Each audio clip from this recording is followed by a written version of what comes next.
Mga kababayan, ano nang nangyari sa atin?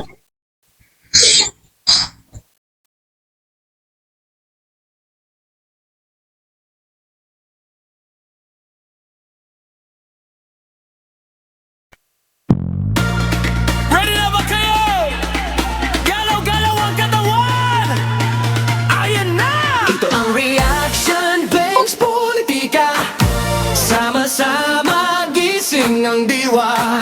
Para sa bayan, boses ay itaas ang katotohanan. Walang Okay, ready na ba tayo mga kababayan? Hey! Atin Aba, politika. anong nangyari sa atin mga kababayan? Naging anime tayo. Bago ito ah. Sige. Atentos. Tingnan natin dito mga kababayan. Andito pa tayo. Freedom of the Hanapin natin dito ha. Data ng bayan laban sa kasinungaling. Kaya i-comment mo na yan. Huwag kang matakot sa reaction post politika. Walang kurapang sagot. Ito ang reaction based politika.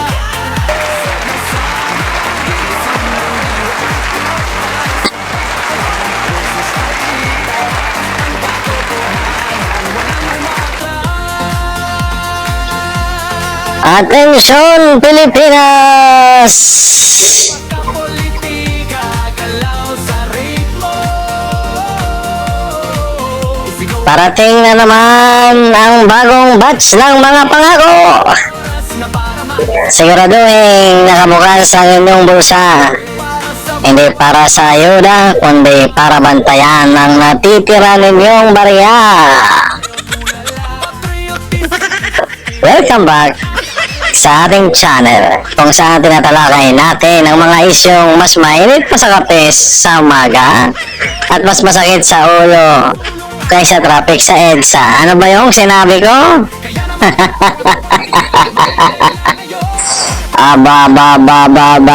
Tayo ay nawawala mga kababayan. To speak, go, freedom, By the way, no less. tayo ay Karapatan nasa ano na tayo ngayon mga kababayan. Pilipino. Special edition na tayo, ano? Chapter 5. Sige, dito na lang muna tayo. Best politika, Sige. magkapolitika sa lahat. Yes. Sama tapat na Pahayag natin. boses ng madla. Ngayong araw, ihimayin natin ang pinakabagong masterclass sa drama ng ating mga opisyal. Kasi aminin natin, pagdating sa pagpapalusot, kulang na lang bigyan sila ng gintong trophy at standing ovation. Walang umatras. Hey! Atin to ang mga kapolitika, galaw sa ritmo. Isigaw ang pag-ibig sa bayan natin, Pilipinas. Oras na para magising.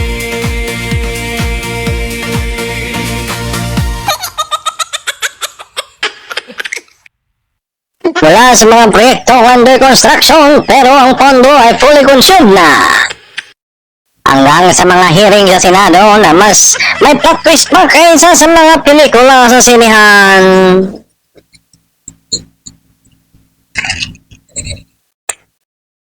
Ano na po ang nangyayari sa atin mga kababayan? Mga kapolitika, okay kayo? Okay lang ba kayo dyan? Tapos na ang ating music. Ako mga bayan, ano nangyayari sa atin? Wala na, hindi na, naging ano na tayo, naging anime. Okay lang ba kayo? Anime lang muna tayo mga kababayan. Okay lang ba? Okay lang ba mga kababayan? At tumatawa lang kayo.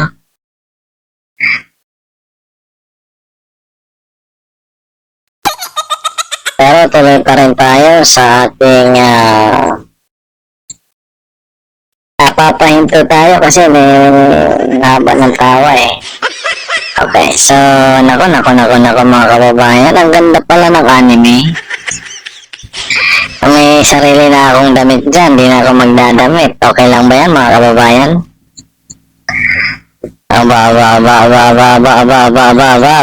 We're up to 22 subscribers na. There was a glitch mga kababayan. So we need to survive. Senator Bato. Okay ba kayo dyan mga kababayan? There was a glitch mga kababayan. So we need to survive.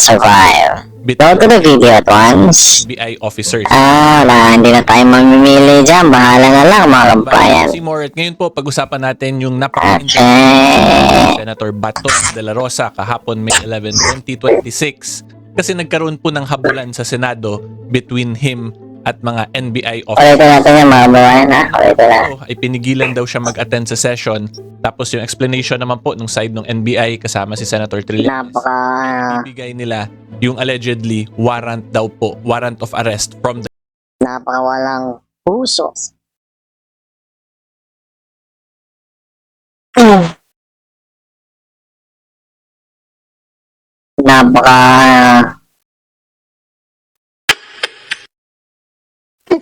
Napakawalang puso. Ako naman, bakit naman ginawa nila yan kay Senator Bato at doon pa talaga sa House of Senate. criminal court. Aba, mga kababayan. Abay, ano yan Nilagay si Senator Bato bago yan hindi. protected. History in the making yan aba. So of course, explain ko po sa inyo kung meron ba talagang legal basis yung ganyang action ng Senate. And then, i-discuss din po natin kung meron bang possible criminal liabilities dito yung NBI, si former Senator Trillanes, and even si former Senate President Tito Soto and the former Sergeant of Arms. Kung posible po bang may liability, criminal liability sila because of this interesting commotion po na nangyari kay Senator Bato. And then of course, i-discuss ko na lang din po ang basics ng mga international documents, international warrants of arrest in relation po sa constitution natin. So this one po I've discussed numerous times but I think it really needs to be reiterated repeatedly din para mas maintindihan talaga ng taong bayan kung bakit importante talaga dumaan yung mga foreign documents na yan dito sa mga local courts natin before implementation. Okay, so yan po ang discussion natin for today. Start things off po, panoorin muna natin yung actual CCTV footage na pinlay po sa Senate plenary kahapon.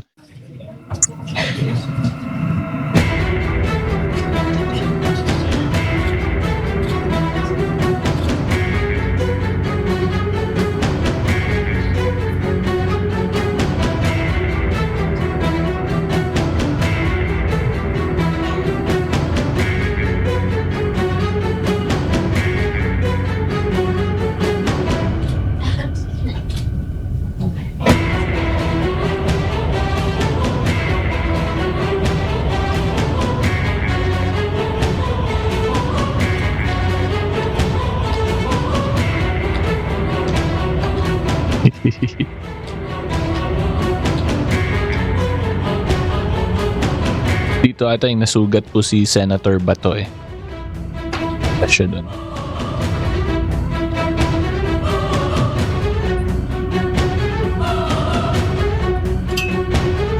Jogging lang yung, I think NBI po yan eh, yung nasa may dulo, yung kasama nung may blue polo. Hindi po ako sure pero I'm assuming yun po sila.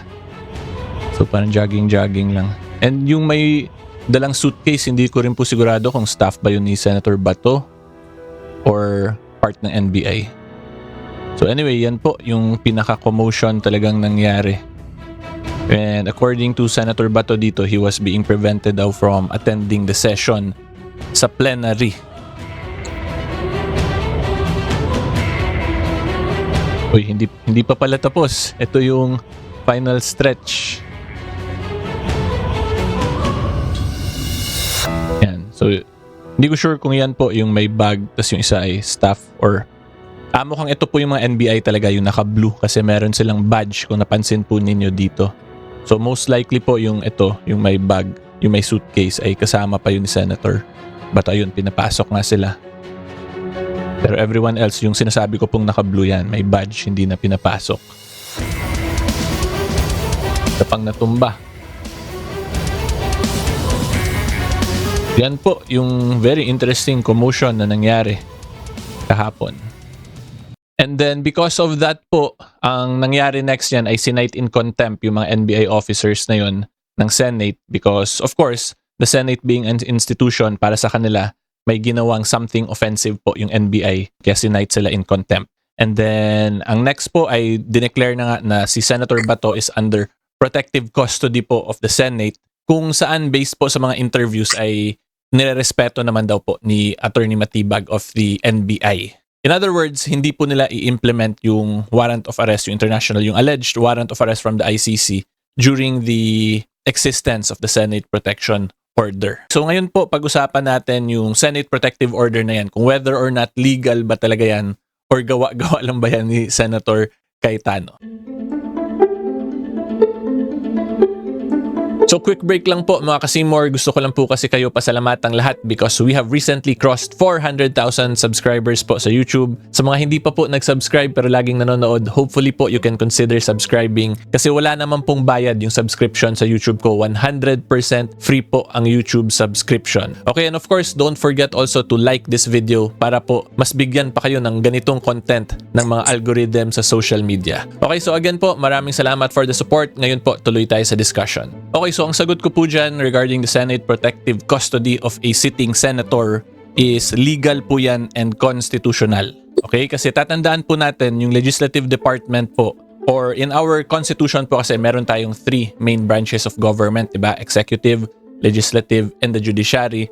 And then some independent constitutional commissions tulad ng Ombudsman, COA, COMELEC, and the Civil Service Commission. Therefore po, since yung legislative body po is an independent body from other government bodies, meron po silang constitutional mandate to perform yung legislative function nila. Diba? So kung sa tingin po ng Senado na yung actions ng ibang branches ng government, which in this case po is yung executive, kasi yung NBI po is under the executive, ay makaapekto dun sa constitutional mandate and duty nila sa legislative function po nila, ay pwede po yan silang mag-issue ng mga ganyan klaseng protective orders or issuances po because that will fall under the inherent power po of self-preservation ng isang government institution. Okay, so stated differently, since yung executive at legislative po magkaiba yan, kung ang action po ng kabilang branch ng government ay makaapekto na dun sa constitutional duty ng legislative, yung sa Senate functions po nila to be specific, kasi gusto po ipa-aresto, di ba, yung isang senador. So in effect, mababawasan po ng isang senador yung Senado, di ba?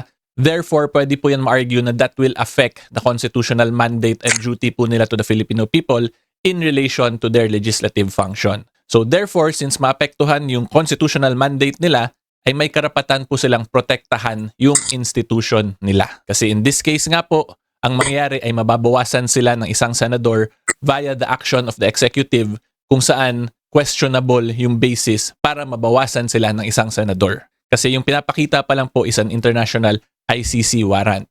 And then kung yung other government offices po ay hindi sang-ayon or tingin nila may mali sa mga ganung actions ng, like in this case po, yung Senate Protective Order na yun, hindi po pwede mag-insist yung executive na sila naman yung tama.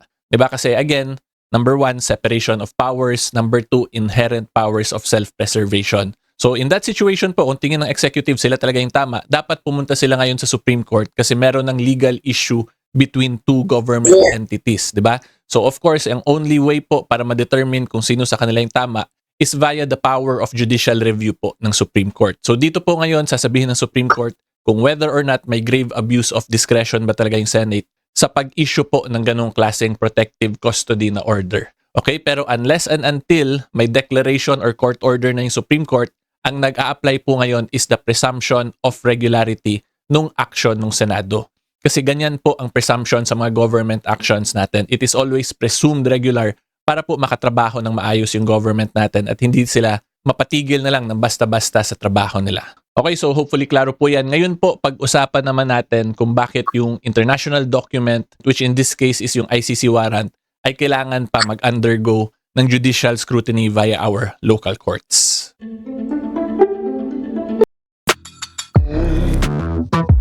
Choose from thousands of realistic voices to use in your content.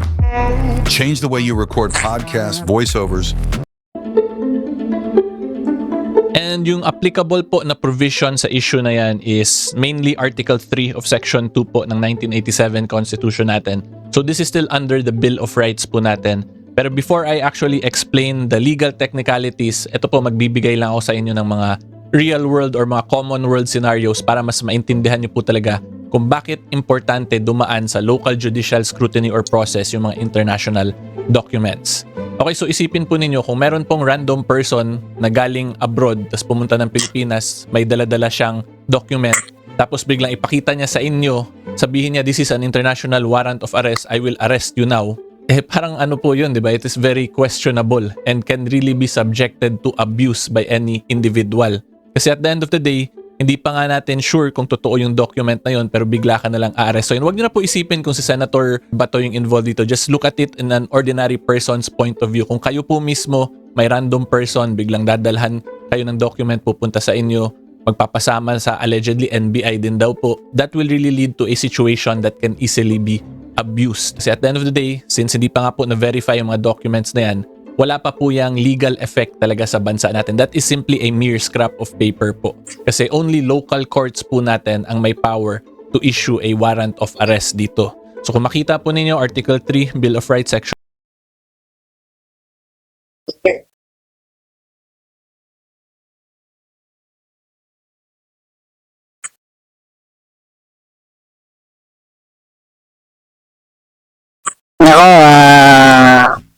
Nako, teka, Attorney Nin, no? So, Senator Marcoleta is recognized.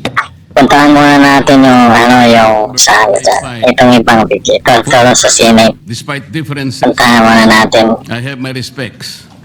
Ako, pasensya na po mga kababayan, ha?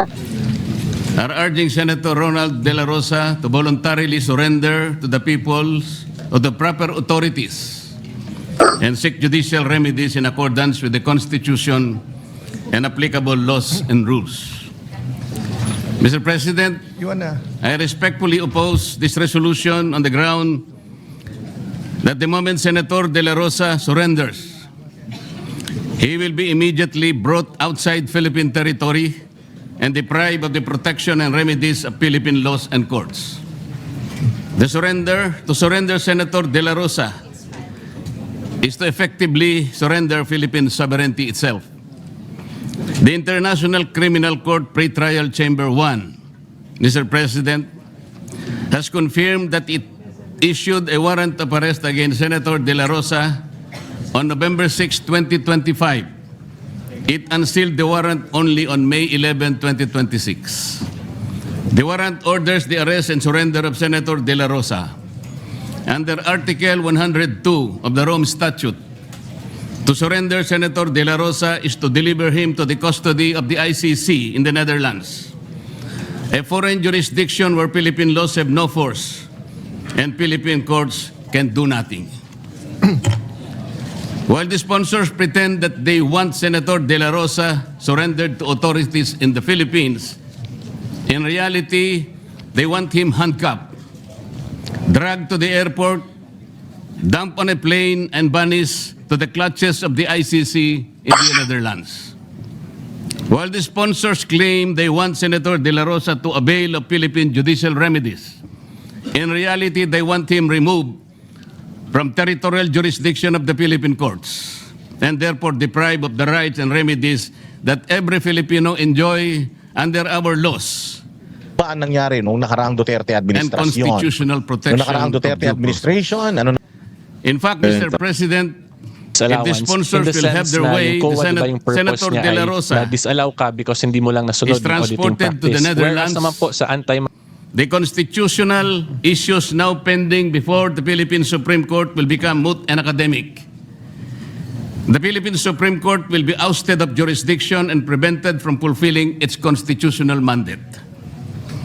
There will be no end to this constitutional crisis, for in the years to come, the ICC, with much delight, will pick us up one by one, Mr. President. Only the Supreme Court, Mr. President, can stop this nonsense. The sponsors of Senate Resolution number 395 cited the service of warrants of arrest on the late former Senator Juan Ponce Enrile former Senators Laila de Lima and former Senator Antonio Trillanes. But please take note, Mr. President, they did not mention that their co-sponsor, Panfilo Lacson, evaded service of arrest warrant. The sponsors acknowledged that the late former Senator Enrile, former Senator De Lima, and former Senator Trillanes were all subjected to arrest warrants issued by local courts. For the record, Mr. President, all of them have exercised their rights under Philippine laws and availed of Philippine judicial remedies. Yet the sponsors are blind to the peculiar situation of Senator De La Rosa. Unlike the late Senator Enrile et al., who face arrest warrants issued by Philippine courts, Senator De La Rosa is facing an arrest warrant issued by the ICC, a foreign court which jurisdiction the Philippines does not recognize anymore. Moreover, unlike the former Senator Enrile et al.,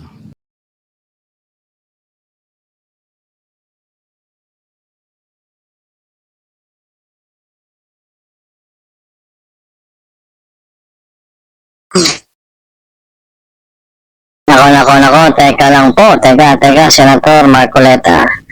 So, sinasabi po dito ni Senator Marcoleta, mga kababayan, na yung ICC warrant of arrest, hindi yan kinikilala ng Pilipinas dahil nga sa ito ay walang visa dito. We are not a member state naman sa ICC na yan.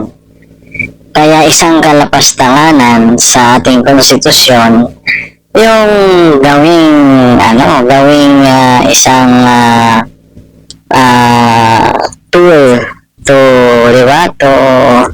hunt political enemy yung warrant of arrest na galing sa ICC, no? Maraming paliwanag dyan sa kabila yung ayaw sa mga Duterte Black Senators, no? Kasi si Senator Bato de la Rosa nga ang naging dahilan ng pagkakaroon ng change of leadership dyan sa Senado, no? So, magpasa hanggang ngayon, mga kababayan, ay nagpapatuloy pa rin yung kaguluhan. Wala pa tayong update, pero yung mga nangyaring kaguluhan dyan sa Senado, baka pwede nating kunin yan, mga kababayan. Teka lang ha, may kukunin lang tayong mga video. Tingnan natin kung makakakuha tayo ng video. Antabay po tayo, mga kababayan, ha. Okay. Sige. Kunin natin yung pinaka-latest. Ano ba pinaka-latest dito? Ito. Si Senator Villar, no? Kunin natin kung ano yung nito. Si Senator Villar. Ako, mga kababayan. Teka lang. Kasi medyo dito eh. Teka lang, ha? Ako, kinukuhanan yata ng reaction. Si Senator Camille Villar, mga kababayan. Ako naman, mga kababayan. Ano ba nangyayari sa Pilipinas? Meeting kasama. Mga kababayan, ako, nakakalungkot po. Tapos Pero wala po tayong magagawa kasi, diba?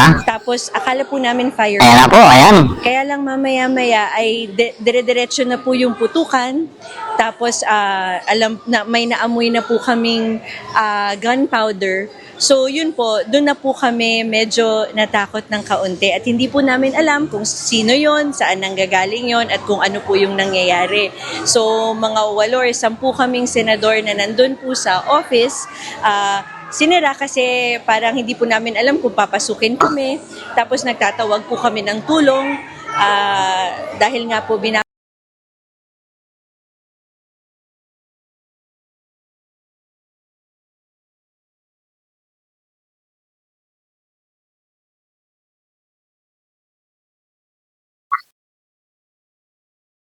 Nako, pasensya ka na, Senator Camille. Ang kasi dyan, ang bali-balita ay mga NBI agent pero namin ng NBI. At merong mga nagsasabi pa riyan na yung pagsalakay daw dyan ay gawa-gawa lang din ng mga mga dyan din sa Senado para magmukha daw silang kawawa, So, ay kitang-kita yung putukan, yung footage na dito sa hanay ng Sergeant at Arms, Marines at mga ibang kagawad ng pulisya na naka pala dyan sa Senado, na dyan pala yung parang assignment of duty nila. Alam niyo mga kababayan, nakakalungkot yung ganitong pangyayari kasi paano natin masisiguro yung kamalayan nating mga Pilipino sa ating tinatawag na pagiging malayang bansa kung tayo ay dinidiktahan yung mandato ng mga Pilipino. Bakit po natin nasabi? Abay, yung ating pong Pilipino, nakabatay po yan sa mga inihahalal natin sa pwesto, sa birokrasya ng ating bansa. Kapag ito ay gustong siilin at ito ay gustong puksain, katulad lamang ng pagpapatalsik sa isang miyembro ng Senado na mayroon namang due process, at ito naman ay kinukontra ng mga sumusuporta o constituency. Ang Senado po, iba po ang constituency ng Senado. Yan po ay on a national scale. Yan po ay binoto ng mga mamayang Pilipino. Hindi po yan yung nasa local post na 3 years lang in a term. Yan po ay parang yung term niyan ay 6 na taon na parang vice at presidente na din po ng Pilipinas. Kaya yung pagmamalasakit ng ibang senador para ilagay si Senator Bato de la Rosa sa protective custody ay siguro mandato yon na dinidikta para proteksyonan at magkamit yung isang senador ng tinatawag na nila dyan na possible legal remedy. So, the good senator has to exhaust first all possible legal remedy bago naman i-entertain yung ICC warrant na lumalabag sa ating sariling saligang batas. Kasi what is this? In Article 3, Section 2, no warrant of arrest shall issue except upon determination of a judge. And basically, primarily, ang tatawag dyan na judge kasi yan ay Philippine Constitution, siyempre Philippine judge yan. So, kung gusto nila, edi yung ICC arrest, ipakonfirm nila sa Philippine courts para mag-issue ng ganun ding warrant of arrest. Yung judge, according to Senator Marcoleta, so sinasabi ni Senator Marcoleta na ababay, meron palang batas dyan na yung batas nga dyan ay RA 9851 mga kababayan, particularly sa Article 17 na kung saan ang may exclusive and original jurisdiction pala ng crimes against humanity, and then of course the crimes which is being linked to that, the extrajudicial killing, ay nasa regional trial court pala mga kapolitika. Hindi po ito masasabi natin na ito ay nasa ICC direkta sa Pilipinas. Parang ang sabi dito ni Senator Marcoleta, para na daw tayo magiging puppet government. Siguro sa kadesperaduhan ng kabilang kampo, hindi naman tayo sa kumakampi sa kampo ng mga DDS, pero sa pag-asalakay dyan, kung totoo man yan o kung palabas man, kung totoo man yan, abay, yan po ay kadesperaduhan na ng dating liderato ng Senado Kasi ang chairmanship ay maiiba, katulad na lamang ng Senate Blue Ribbon Committee na si Senator Marcoleta na ngayon yata ang isang chairman. So matutuloy na yung pagtawag at pag-imbestiga sa flood control scandal na ang sabi ng iba ay pwedeng ituro yung mga ating mahal na Pangulo.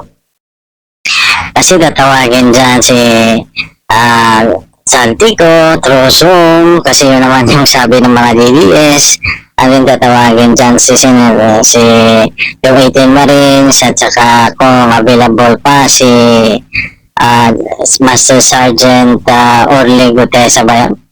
Ako mga kababayan. So, pasensya na mga kababayan ha. Tapusin natin muna yung panayam kay Sino man po yung sumasagot ng Senator Camille Villar. As a lawmaker, Para magtapos na po tayo, lahat na po tayong oras mga kababayan. yung independence at sigurado sa Senado dahil sa incident. that was really what we were thinking about. Although honestly, right now it's all a haze. Medyo minsan naririnig-rinig ko pa po yung mga gunshots, but yeah, that I felt that we should respect the Senate as an institution, and you know, and I realized that there are some people that are saying na baka gawa-gawa or act, and I feel that is very irresponsible. Sana po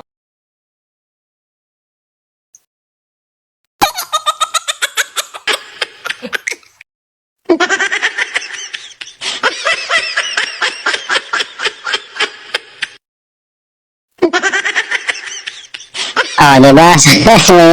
Mayroon yung nagsabi na gawa-gawa lang daw yan yung mga DDS. Ay, nako. Hindi po tayo DDS, mga kapolitika. Alam nyo naman po ang stand po natin ay nasa gitna po tayo. Tayo po as much as possible ay nandito tayo sa malayang pamamahayag, kalayaang pumili. So ang pinipili po natin ay ang taong bayan.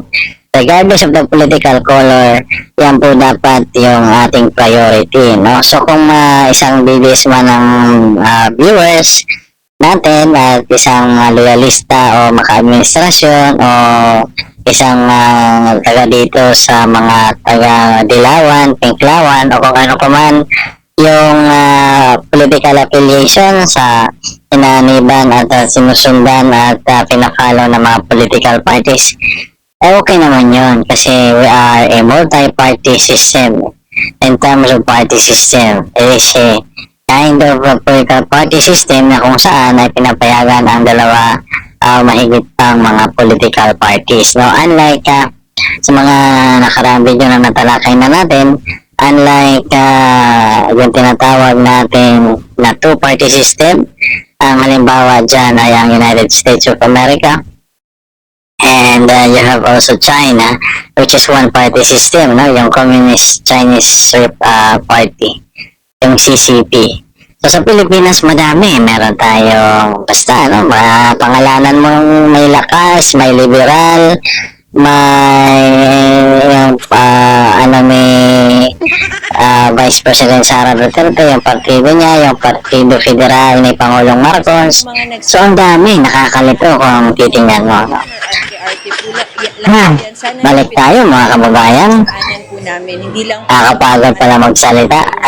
Sige, balik tayo kay Senator Camille Villar. The media, yung OSA, lahat po ng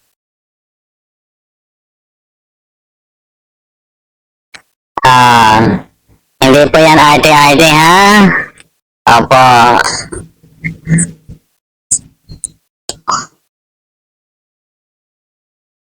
Abay, bakit naman ewan ko lang, hindi ko sigurado, pero nako.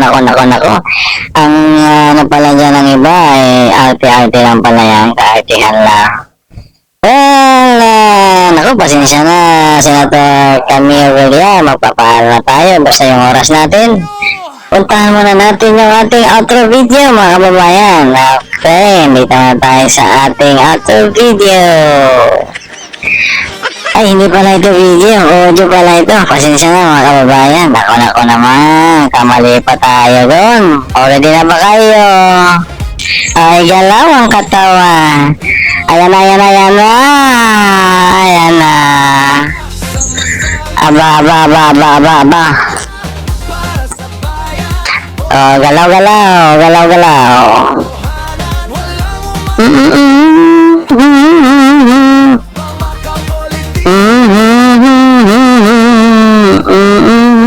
Isigaw ang pag-ibig sa bayan natin, Pilipinas, oras na para magising.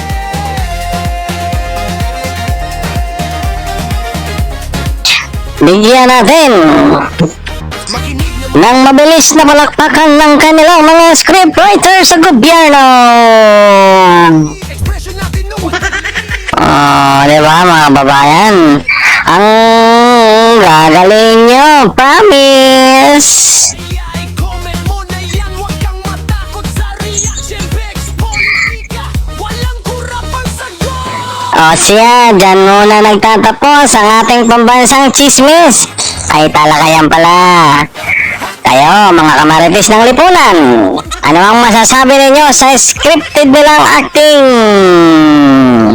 Para sa bayan, boses ay itaas. Mas magaling pa ba sila sa mga maarte sa hapon o kulang pa sa workshop? Mga kapolitika, galaw sa ritmo. Isigaw ang pag-ibig sa bayan natin, Pilipinas. Kaya i-ready na ang inyong mga cellphone para sa screenshot. I-ready na ang inyong puso para sa breakdown at huwag kalimutang i-share ang video na ito bago pa tayo ma-block ng mga troll. Hindi tayo bulag lang, hindi tayo tulala. Patriotis ni Miss K, pag-asa ang dala. Kritik Nako. Hanggang sa susunod po na pagkikita natin. Pasensya na po kayo.